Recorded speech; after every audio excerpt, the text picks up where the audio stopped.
I, 32F, have been married to Randy, 34M, for 6 years now.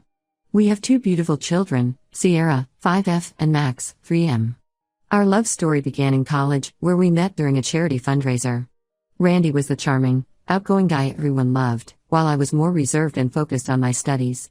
We balanced each other out perfectly, and after dating for 3 years, we tied the knot in the small ceremony surrounded by family and friends. From the beginning, I knew Randy came from a large, close-knit family. His parents, John, 60M, and Linda, 58F, raised Randy and his 3 siblings in a bustling household where the door was always open to extended family and friends. Randy often spoke fondly of his childhood, filled with family gatherings, impromptu barbecues, and cousins dropping by at all hours. My family background was quite different. As an only child raised by a single mother, I was used to a quieter home life. My mom, while loving, was often busy with work, so I learned to be independent from a young age. When Randy and I started dating, the warmth and liveliness of his family was both exciting and a bit overwhelming for me. After we got married, we bought a modest 3-bedroom house in the same neighborhood as Randy's parents. At first, I didn't mind their frequent visits. John and Linda were helpful when Sierra was born, often bringing home-cooked meals or offering to babysit so Randy and I could have a date night. I appreciated their support, especially since my own mother lived out of state and couldn't be around as much. However, as time went on, I started to feel like our house was becoming an extension of Randy's parents' home. They had a spare key for emergencies, which they began using more and more frequently. I'd wake up to find Linda in our kitchen, cooking breakfast, or John in our living room, watching TV. They'd drop by unannounced, sometimes multiple times a day. I tried to adapt, reminding myself that this was normal for Randy's family. But as our family grew with the birth of Max, I found myself craving more privacy and space to establish our own family routines and traditions. The situation reached a boiling point last month during Sierra's 5th birthday. I had planned a small celebration with just us, a few of Sierra's friends from kindergarten, and their parents. I spent weeks organizing games, baking a special cake, and decorating our backyard with Sierra's favorite princess theme.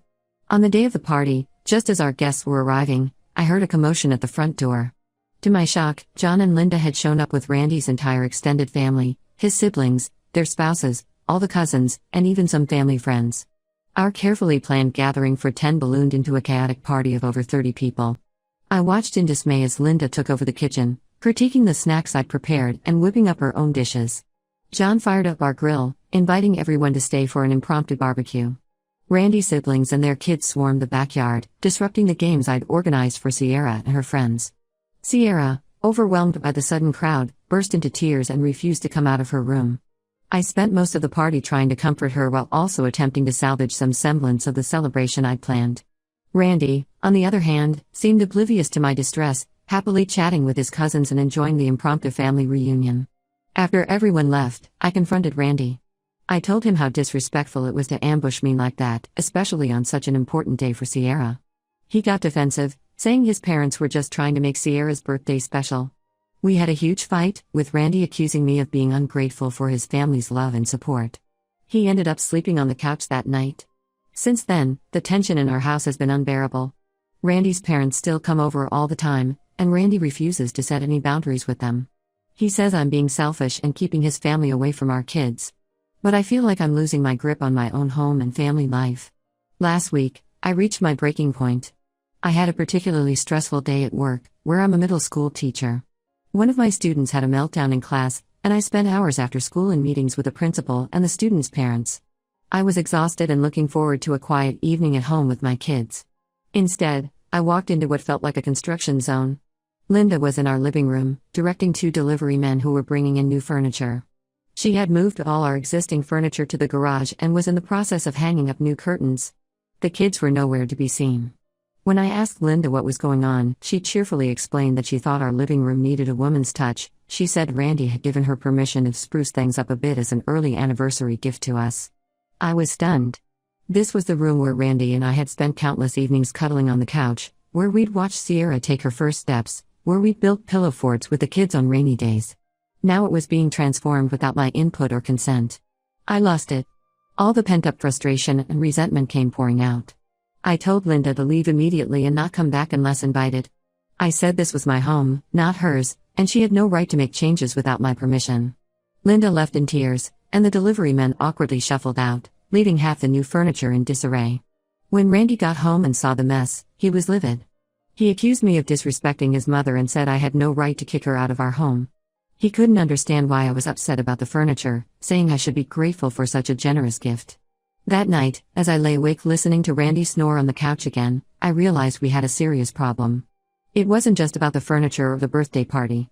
It was about respect, boundaries, and what it means to be a family. I love Randy, and I know he loves me. But his inability to set boundaries with his parents is tearing us apart. I feel like I'm constantly competing with his family for space in my own home and in my husband's priorities. I've suggested couples therapy, but Randy dismisses the idea, saying we don't need strangers interfering in our business. I've even brought up the possibility of moving to a different neighborhood, but Randy won't even consider it. He says his family connections are too important to him. I'm at a loss. I don't want to break up our family, but I also can't imagine spending the rest of my life with no privacy or personal space.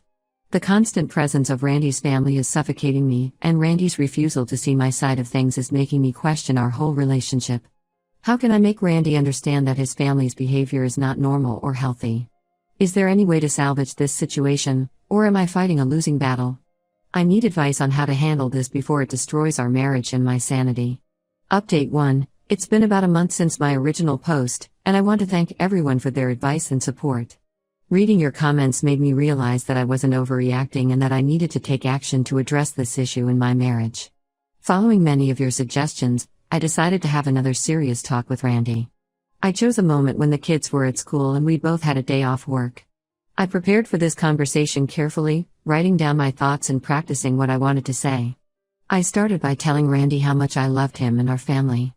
I reminded him of the early days of our relationship, how we used to dream about building our life together.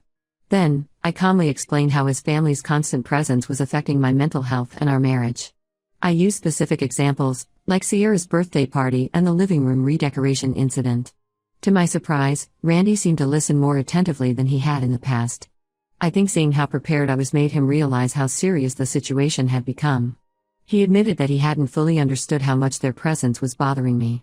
He said he was used to having family around all the time and thought I would eventually adapt to it. After some discussion, we agreed on a compromise. His parents could visit twice a week, but they had to call first. No more unannounced visits or using the spare key unless it was a genuine emergency. Randy promised to talk to his parents and explain the new rules.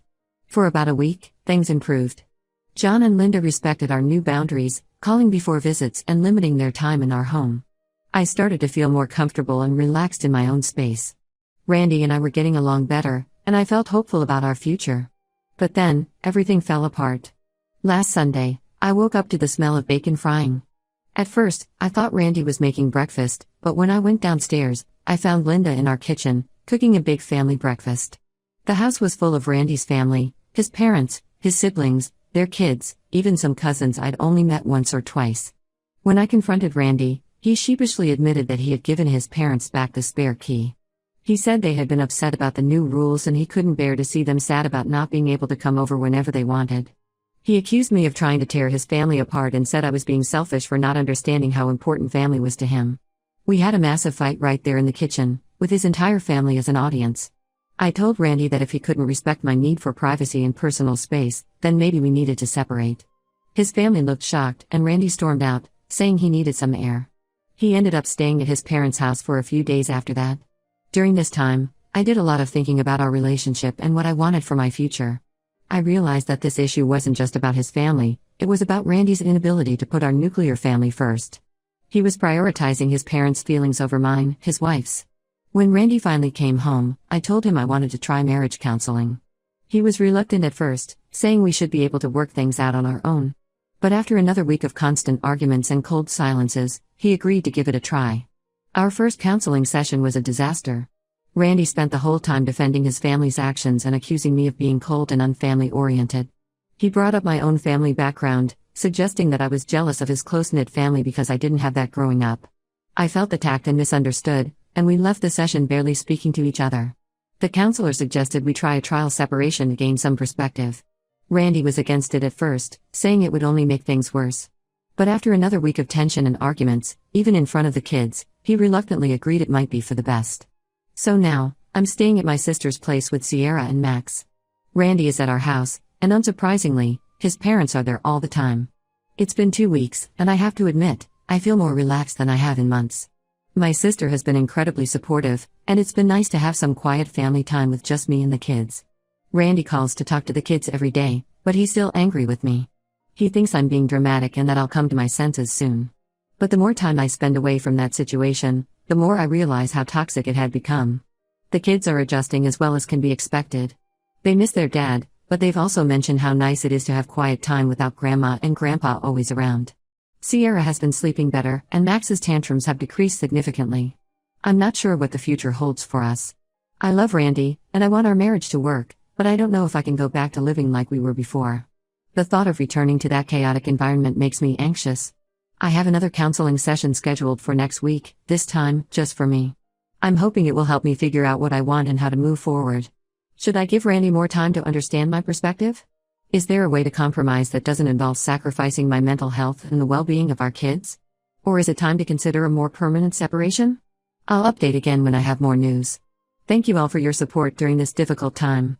Your words have been a source of strength and clarity when I needed it most. Update 2. It's been 2 months since my last update, and a lot has happened. I want to thank everyone again for their supportive comments and messages. Your words have been a source of strength during this challenging time. After several individual counseling sessions, I gained clarity on what I needed in my marriage and family life. I realized that the issue with Randy's family was a symptom of a larger problem, Randy's inability to set boundaries and prioritize our nuclear family. I also recognized my own part in the situation, how I had let things escalate by not communicating my feelings clearly from the beginning. With this new understanding, I decided to give our marriage one last chance. I asked Randy to meet me at a neutral location, a park near our house where we used to take Sierra when she was a baby. It was a place that held happy memories for us, and I hoped it would remind us of the family we had built together. I laid out my non-negotiables. His parents could visit once a week, with advance notice. No spare key. And most importantly, Randy needed to start putting our family first. I explained that I wasn't asking him to cut ties with his family, but to create a healthy balance that respected our need for privacy and our desire to create our own family traditions. To my surprise, Randy agreed. He said the separation had been hard on him, and he missed us terribly. He admitted that he had taken me for granted, and that his family's behavior was out of line. He talked about how he'd always seen his parents' constant presence as a sign of love, but he was beginning to understand how it could be overwhelming for someone not used to it. We started couples counseling again, this time with a new therapist who specialized in family dynamics. It was tough at first. Randy struggled to stand up to his parents, and there were several incidents where they tried to overstep. One particularly difficult moment was when Linda showed up unannounced on Sierra's first day of school, insisting she should be there to see her granddaughter off. Randy had to firmly tell her to leave, which led to a tearful confrontation. But slowly, things began to improve. Randy started setting clear boundaries with his family. He explained our new rules to them and, despite their initial resistance, stood his ground. It wasn't easy for him. I could see how torn he felt between his love for his parents and his commitment to our marriage. But he persevered. One day, about a month into our reconciliation, I came home to find Linda in our house again, uninvited. But before I could say anything, Randy stepped in. He firmly told his mother that she needed to leave and respect our boundaries. It was the first time I'd seen him stand up to her so clearly, and it gave me hope that real change was possible. Things have been slowly improving since then. Randy's parents aren't happy with the new arrangements, but they're starting to respect our space. We've had a few family dinners that actually felt pleasant and not overwhelming. Last weekend, we had a barbecue with Randy's siblings and their kids, and for the first time in a long time, I enjoyed having them over.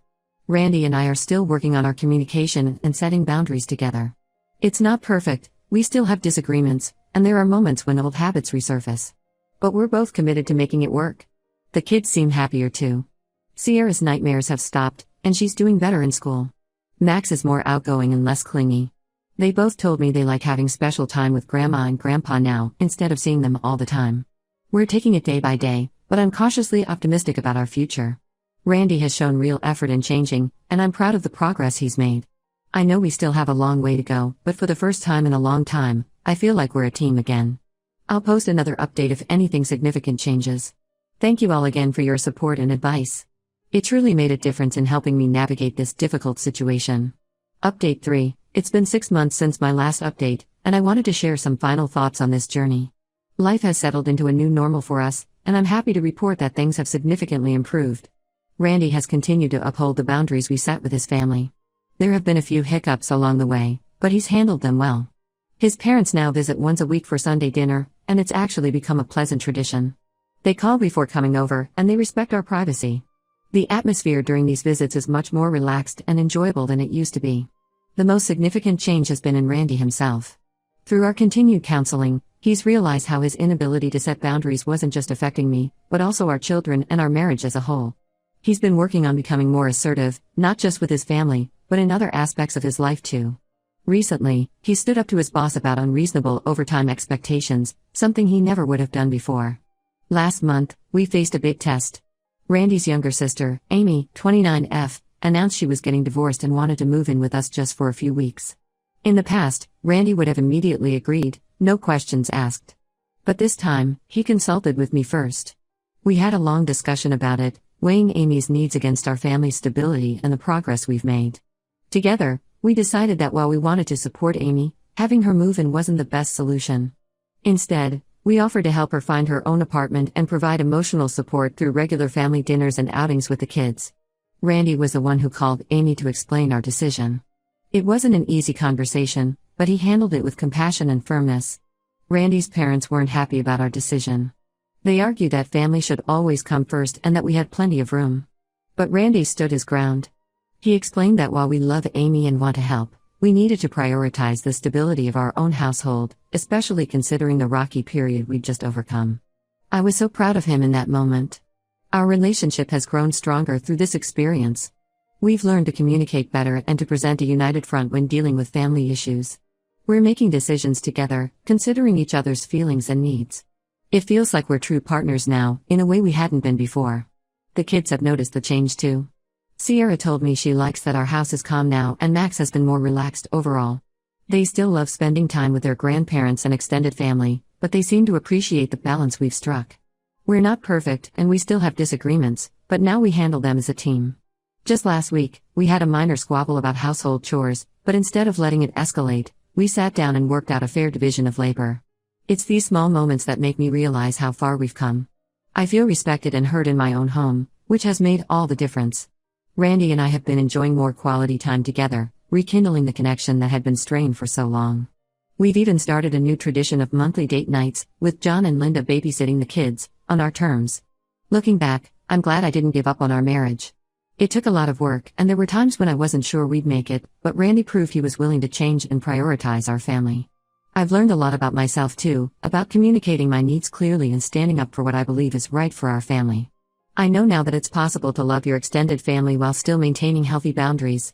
It's not always easy, and it requires constant communication and adjustment, but it's worth it for the peace and happiness it brings to our home. To anyone going through a similar situation, I want to say, don't be afraid to stand up for yourself and your needs. A loving partner should be willing to work with you to create a home environment that makes you both comfortable. It might be a difficult journey, but with patience, communication, and a willingness to change, it's possible to find a balance that works for everyone. I won't be updating again, but I want you all to know that we're doing well and looking forward to our future together. Our home is now truly ours, filled with love, respect, and the right balance of family connections and personal space.